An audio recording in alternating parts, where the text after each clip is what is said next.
Welcome to episode 15 of Crossroads of Destiny, an Avatar The Last Airbender universe podcast. Right now, we are talking about every episode of Nickelodeon's Avatar The Last Airbender one at a time. I am Chad Hopkins, and I'm joined by my co-host Andrew and Melanie Grant. How are you guys doing tonight? What up? Pretty good. Good. Yeah. Excellent. Awesome. Well, we're going to just hop into things today because we don't need to talk about how long it's been since we last recorded, since that was about an hour ago. Yep. So, good news for you guys, listeners. Yeah. Okay. Oh my God. So we are talking about book 1, chapter 16, which is titled The Deserter. It was directed by Lauren McMullen and was written by Tim Hedrick. And it aired on October 21st of 2005 and was animated by JM Animation. Aang, Katara, and Sokka make yet another quick stop on their slow journey to the Northern Water Tribe, this time to see the Fire Festival, with Aang hoping to see some master firebenders up close since he will one day have to master it. They're discovered, big surprise there, but are helped by a mysterious stranger who takes him to his master, former Fire Nation soldier Zhang Zhang. Could Aang have possibly found a firebending tutor? So, I mentioned at the end of our last episode when we were talking about looking forward that this had some major story implications. It's progress in some respects towards the mission. So what did you think about that? Just like broad strokes, Melanie. I enjoyed it. Yeah. Check on the list. It was a beefy episode. There was a lot of stuff that happened that was either progressive or character building. Like there was a lot of really thoughtful awesome kind of stuff in this. Yeah, it was really good. Starting off, they're going to the Fire Days Festival under the guise of studying firebending masters. That's Aang's excuse. I don't know if there's a whole lot of legitimacy in that because it's not like they actually get a super close look at a bunch of firebending masters. And Aang goes in there with such a poor disguise. He's like, here, let me just lift my shirt over my head and kind of cover my arrow. Some would say that they actually already get exposure to firebending masters more than most. Yeah. By them attacking them. That's true.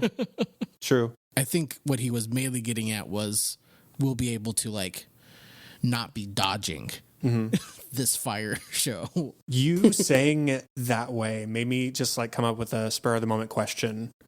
What constitutes a master? Like, would you actually call Zuko or even Zhao a master? Based on what we learned on this episode about Zhao? Not Zhao. He didn't finish his training. He got impatient. Yeah, I mean, that's true. I mean, he wouldn't be considered a master because he was still being taught by a master. And right. Zuko is currently still being taught by Uncle Iroh, I feel. Right. Yeah, I mean, I wasn't trying to say, like, Andrew, you're wrong. It was just something that occurred to me, like, what does a master mean? Like, I'm trying to think if it's something like rabbi, essentially, like one who is a teacher, not necessarily one who has done a certain level, but one who is now a teacher of the arts of bending in general. Yeah, I think that's fair. Like, there's not something so tangible as with airbenders. Like, I mean, this isn't something that's been told in the show. It's not a super spoiler. You don't get your airbending tattoos until you're a master airbender. And so it was like a big deal for Aang to have his so young, and part of that was because he was an avatar. It was just a thought that randomly occurred to me, like, have we met any masters? I mean, we could assume that Iroh's been teaching Zuko this whole time, and some of the concepts that Iroh was teaching Zuko in the early few episodes about fire coming from the breath and about using your breathing to fuel your firebending. That's the same thing that Zhang Zhang says in this episode to Aang. So, anyways, we're getting ahead of ourselves, but that you saying that just made me think, Yeah, have we come across a firebending master? Yeah, I don't know. So on our way into the festival, there's the wanted posters, and there's a wanted poster of Aang. There's a wanted poster of the Blue Spirit. Yeah. And there is a poster that we zoom in on, and I don't think I realized until this episode, like, why are we zooming into this random dude? It's Zhang Zhang. It's Zhang Zhang, but he's unrecognizable except for the scar across his eye. Because his hair is shorter. Yeah, his hair's, well, it's groomed. Yeah. Oh, yeah, that's true. Yeah. I mean, we wouldn't know that in the moment, and you really wouldn't know that until reflecting back on it. But yeah, there's the poster of Zhang Zhang, and I mean, that kind of makes sense. It's kind of on the nose since the episode's about finding him anyways. But still, they go into the fire festival, they get their masks, and they give themselves away, or Aang gives themselves away pretty quickly. follows a random person, says, "Hey, follow me. I can get you out. Come with me if you want to live." And come with me if you want to not die. He helps him escape. And then he tells him about his enlightened, crazy but not crazy firebending master who used to be a general or maybe an admiral in the Fire Navy. And he's a big deal and he's a myth, and like really talking up this guy. He's the deserter of the title, and he's the first firebender to leave the Fire Nation army and live. That's what he tells us. Aang is understandably excited because, I mean, how many chances is he going to have to find a firebender who's not loyal to the Fire Lord who can be his firebending teacher? That's not something we've put a lot of thought into at this point because he's still trying to learn waterbending. Right. I have that in the back of my head all the time. You have to think from this episode, who is going to teach him firebending? Exactly. That's what I thought from the moment they got this assignment. The firebenders are the bad guys. They're not going to give him information. And we already know what happens to some degree when you go against the wishes of the Fire Nation. Yeah. Even as a member of the Fire Nation. Right. Yeah. We've seen that with Zuko. Yeah, we see it with Zuko. He was their prince, and we see it with Zuko. That's a good point. You have to think that not anyone is just going to willy-nilly just leave the Fire Nation just because it's going to be a hard-fought battle to find someone who fits this profile. Yeah, the people of the Fire Nation want to capture and torture the Avatar so that he doesn't die, but he's not going to be able to do anything else. Lovely folk. Yeah. But Zhang is really not into the idea of teaching Aang. No. He says, "You're not ready." Even before he lays eyes on him, he says, "You're not ready. You haven't mastered waterbending. You haven't mastered earthbending." So how does he know? When you walked into camp, he could tell. Yeah, he can tell. I guess it makes sense. We already knew that the cycle of the Avatar is in a specific order, and the structure of the books or the seasons of the show are structured in that order of water, earth, and fire. So apparently Zhang really subscribes to that, but he is convinced pretty quickly by a vision from Avatar Roku, who says, "I've mastered firebending 1,000 times across 1,000 lifetimes, and I must do it once more. And you're going to teach me." And and you're going to teach me. That's very Hercules. Yeah. Like Phil. Oh, yeah. Yeah. Anything to say about Zhang's initial reaction? He's right. He's right. Yeah, I didn't... Whenever Aang was just like, "Just teach me. Go ahead. I'm here. This is the moment this is the opportunity I have." Yeah, who knows if I'll see you again. Right. And the guy was, Zhang was like, "No, you have this and this and this to do first." It's almost like you have to walk before you can run situation. But at first I was like, well, what is the harm of teaching him? Like, just teach him. That's stupid. He obviously is here with you now. Just use the opportunity. But then when he used the example of water being the calming and the soothing and the earth being the stable, then fire, you can't have, fire has no boundaries. Right. A rock doesn't throw itself, but fire will burn everything in its path. I mean, after he explained it like that, I was like, oh, I guess, yeah. You kind of have to be centered with yourself before you're able to handle something like that. As a firebending master, he fears fire. Which is something that a lot of the Fire Nation does not. Right. They think they have absolute control over fire. And we see this deserter who is immediately meant to be going against the ways of the Fire Nation. So you have to assume that his theory is not in line with the rest of the Fire Nation, that he is kind of an outlier in this situation, that he's the one that fears fire. And then he obviously has learned from past students that fire will destroy everything if one does not have the will to control it. Like you must master discipline in order to master the disciplines. Like there are things that need to happen before you're ready to actually play with fire, because it will destroy. Maybe that's the thing that sets apart a master, is the discipline of it, when to not use fire to achieve your desires. Right. And we've seen that from Uncle Iroh. I don't think we've seen Uncle Iroh truly firebend a single time. No, and I'm waiting. The one thing He does. we've seen is we saw him use steam from his nose to heat his handcuffs and burn the earthbenders who captured him.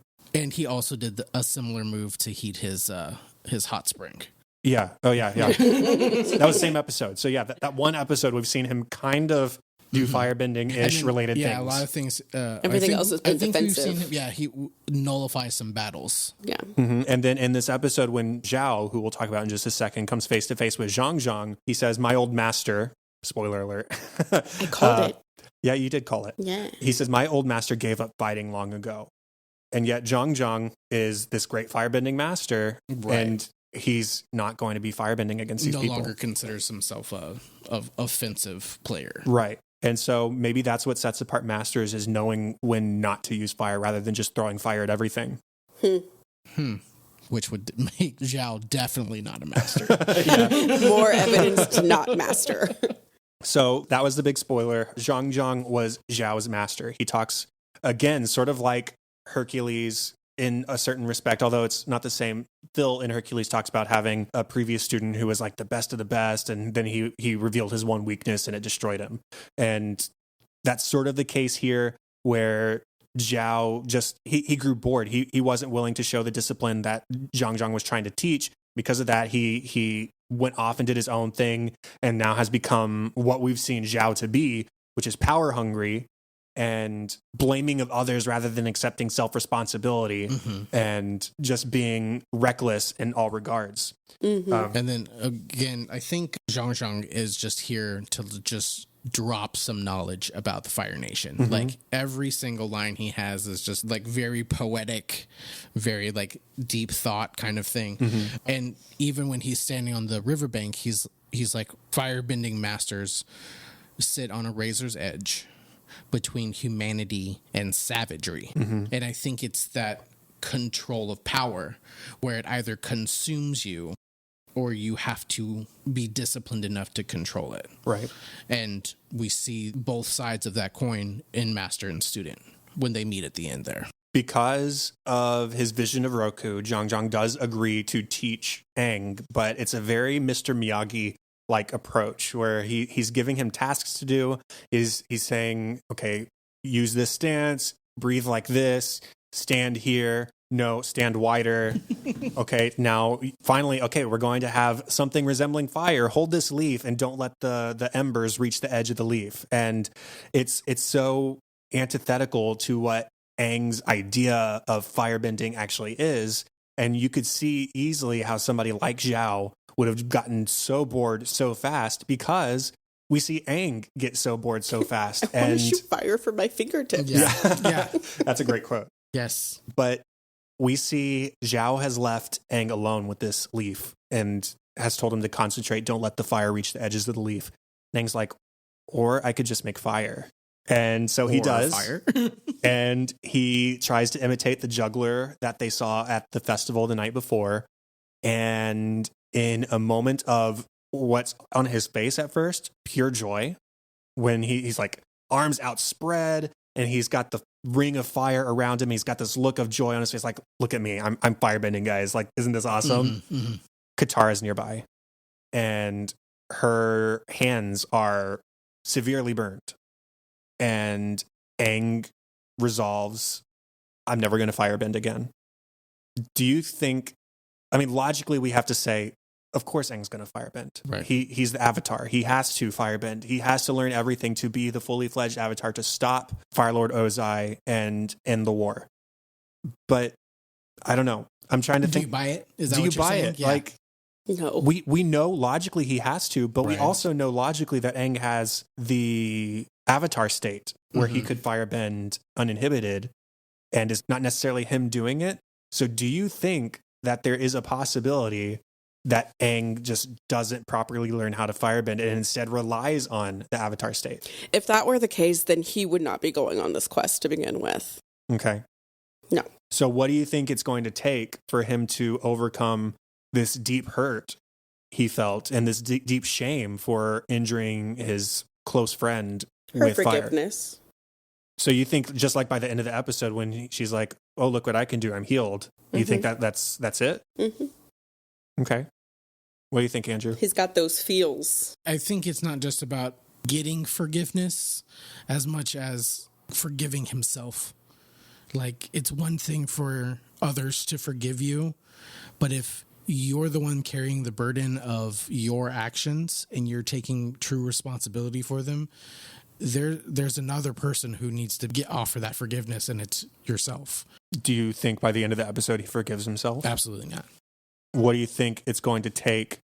What do you think it's going to take for him to forgive himself?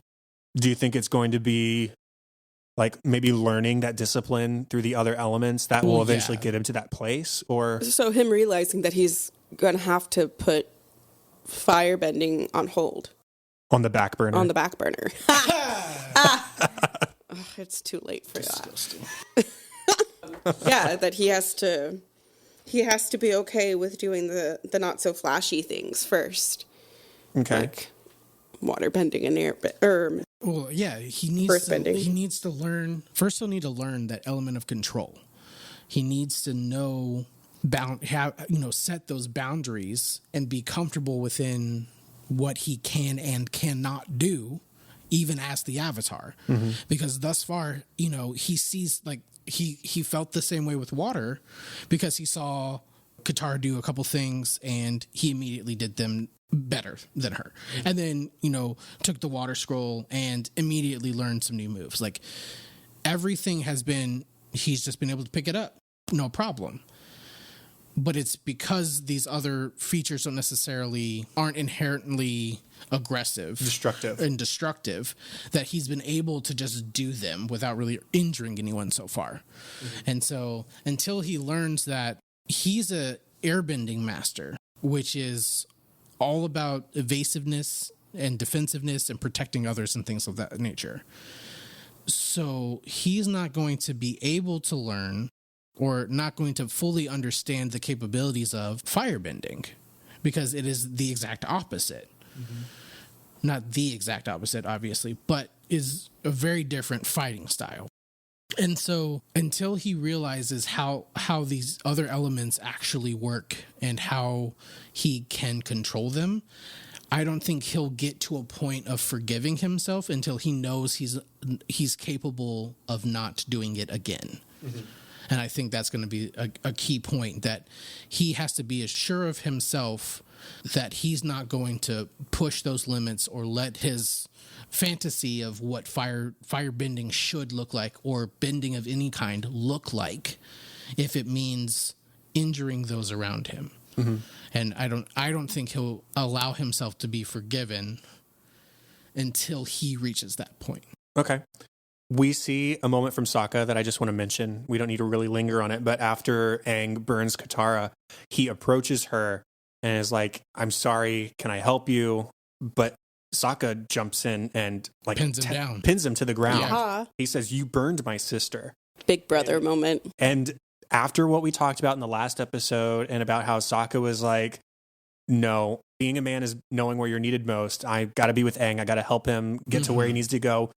After all that, he still says, "My sister's the most important thing, and you just hurt her. You need to step back." Mm-hmm. And so I really appreciated that protectiveness from him. Nice big brother moment. Yeah, absolutely. But then Katara runs off. She's crying. She's really upset. She sticks her hands in the water to find some relief from the burns, as we've all done when we've burned ourselves. Put something cold on it. It's going to feel better. Her hands start to glow. And voila, no burns. They're gone.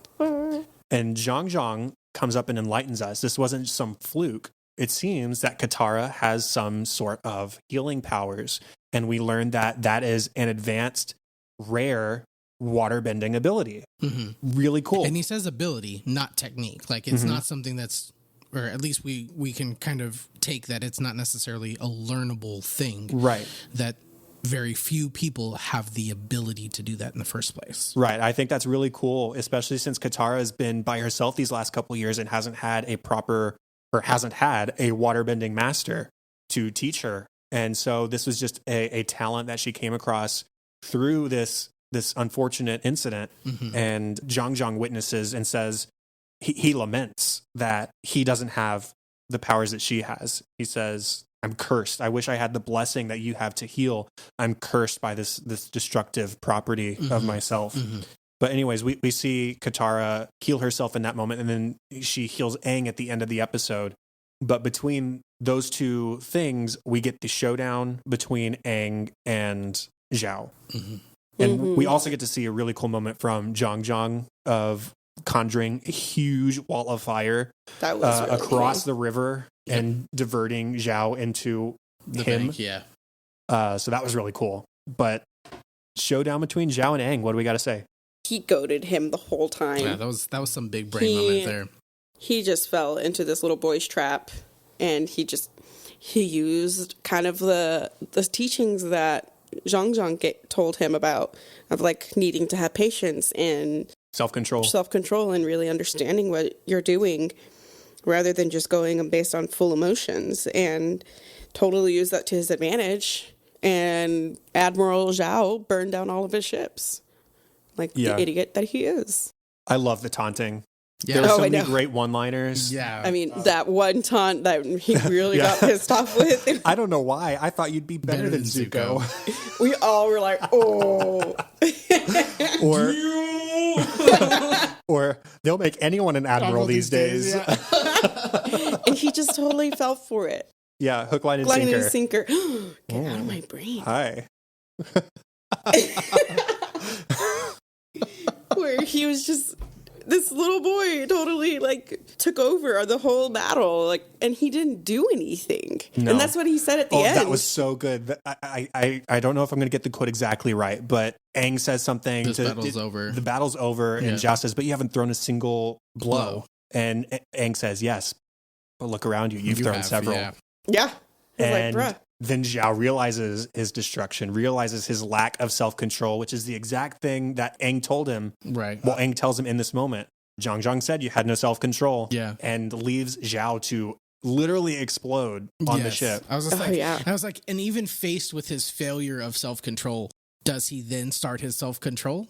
No. He blows up. He right. like literally loses it. Yeah, I believe the phrase you used while watching was Super Saiyan. Yeah, he did. You're right. He crossover. But then there's one lingering shot of Zhao at the end of the episode where he's standing. He's got the flames in the background. He's considerably less proud this time than he was earlier in the episode when we saw him with flames in the background. And he like has this look in his eyes. It's a real close up of his face, and he lowers his eyes. Do you think that Zhao learned from this? I do. Yeah, I think he learned not to let a little boy taunt him. Okay. And like the repercussions of that. Well, the bummer is Aang taught the lesson. Like he didn't just let Zhao do it and leave him. He was like, yeah, Zhang said you have no self-control. So is Zhao going to have more self-control in the future? He might be more aware of it. I don't think he's going to master being self-controlled in just a short period of time. I think it's more of an interpretation of what power is. Because Zhao thinks he is very powerful. Yeah. And in most regards, that's true. Yeah, he says to Aang at the beginning of the confrontation, he says, I'll show you things that Zhang never would. Right. Like, you'll never see, I'll show you real firebending. And Zhang, before he leaves, tells Zhao that he's never met anyone with as much raw power as Aang, even though they haven't really done anything. I'm curious, do you think he was being serious in saying that, or do you think he was blowing smoke? I do, because of this. Because at the very end, when he like feels defeated by a 12-year-old, when he went in the battle all cocky because he thought he could overpower Aang, he realizes the power isn't in how destructive he can be. Okay, yeah. And Aang has already mastered not being destructive, which is, again, the big point that Zhang tries to make. Right. Is it's about control. It's about, not necessarily always being on the offensive. It's not necessarily always being, able to do the most damage, because that's when you are consumed. And that's when you become, you fall off the edge there, and you become that savage with no self-control. Yeah, I really like that. It's kind of like a cheesy motivational thing. Like, the power doesn't come from without, it comes from within. Absolutely. I mean, yeah, that this show thrives on sentiments of that nature. But yeah, absolutely. And I think Zhang Zhang was not there. There was no bluff there. Maybe a little bit of like he can take you down. Like they were kind of talking about like straight up man on man combat. Yes, Zhao would probably win. Right. But that's not necessarily what a battle is. That's not necessarily, I mean, they did go one-on-one, but Aang didn't have to do anything because Zhao was going so crazy trying to prove how powerful he was. They ended up destroying himself instead of Aang. This was our first time seeing Zhao and Aang actually fight each other, right? In terms of like fighting, yes. This is our first time to see Zhao actually throw hands with Aang. And so, again, he had no idea what to expect because, yet again, nobody's fought airbenders before. Yeah, he's not old enough to have been around when they took out the air temples. Yeah. So is there anything else to say about this episode?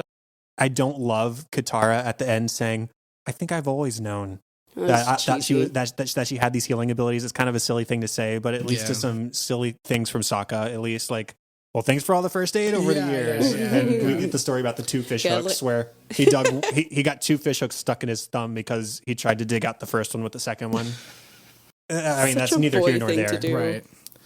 So I think the only thing of merit that comes from that is Katara knowing that even though she hasn't been with real waterbending masters and things like that, hasn't really been guided into like how to be a waterbender, she already knew that there was something besides water bending that she was capable of.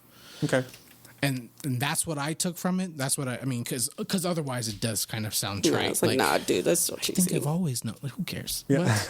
No, but I think deep down that it's more of a, despite her lack of knowledge, she still has this feeling of there's something different than just normal water bending. Or maybe like over the years, like she's come across self-injuries and they've miraculously healed without her really knowing it. And it's like, oh, well, that was weird. That I had a cut there yesterday. Oh yeah, maybe. I don't know. I like both possibilities, but the only other thing I think I have to say is I don't think Aang has yet realized how dangerous the Fire Nation is. No. He just strolls into this festival, Fire Nation garb all over the place, fire benders, Fire Nation soldiers everywhere, and he's wearing his airbending gear, and he just covers up his arrow a little bit. Yeah. And then barely covers it up. He wants to jump on the stage to volunteer in front of everybody. No, literally. So I was making notes, and when he goes to quote unquote protect Katara from the, I was just like, Aang, no. Like, it's obvious. It's like so obvious, like part of the show. And then he's like, oh, let me just make this giant tornado to make sure that the dragon doesn't hurt Katara. And you're like, come on, Aang, come on. Yeah. So I don't know what it's going to take for him to finally realize how dangerous they are. I just don't know. Like, you'd think by now, I mean, we've seen the genocide of his people really you early on. You would have thought that would have been the wake-up call. Yeah, you would think. Like, seeing maybe these aren't the people to mess with. Your dead mentor just chilling in the abandoned air temple. I forgot about that one. Yeah. Or learning that Katara and Sokka's mother was killed by Fire Nation soldiers. Or, I mean, we've seen 15 episodes worth of Fire Nation damage and destruction at this point. And he's still not getting it. I think he's still hanging on to the fact that he had Fire Nation friends as a kid, and he can't accept that all firebenders are bad. Yeah. He's gonna have to get over it. That there's such a dichotomy between the Fire Nation and literally the rest of the world. Well, I mean, I guess that's one more thing we can talk about just real quick. Not all Fire Nation members can be bad. Like, logically speaking, we know that's not true.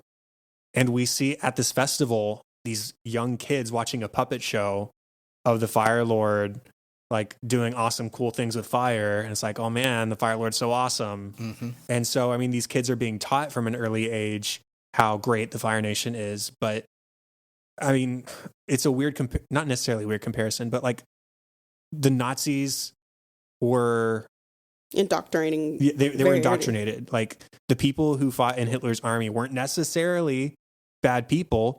They were in the, do you know what I mean? Like, no. I was just like, even knowing your point, I'm just like, this is getting really uncomfortable. Yeah, but I understand because I phrased it wrong. But no, it's teaching any, like that's the point of this kind of dictatorship and is you see it across the board, is that the leader has to be this like almighty. This leader has to be like infallible in some way, because he's the answer, end all and be all to all of their problems.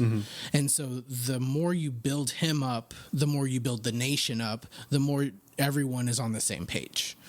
And so that is the point of this indoctrination, is the Fire Lord is awesome and he's our protector. I mean, you see it in real life. You see it actively in like North Korea. Like that's the thing to do. Yeah. Our leader knows the right thing to do, and so we should follow what he says. Exactly. So, I mean, yes, to a point, you can make people do bad things in the larger picture, and no, their motivations aren't necessarily to do evil. Yeah. It's what they've been taught, and that's the point. That's the whole reason to teach them at a young age that this is what's okay and this is what's right. And in that little pocket of the world, it is, because they don't know any different, because they don't get the big picture. And so I do admire Aang's optimism, I guess, that he's not just going to be like murdered every time he goes into a Fire Nation town. Right. But still, he has to learn at some point that he needs to be a little bit more careful. Because even in the best case scenario, he's not going to be welcomed. Yeah.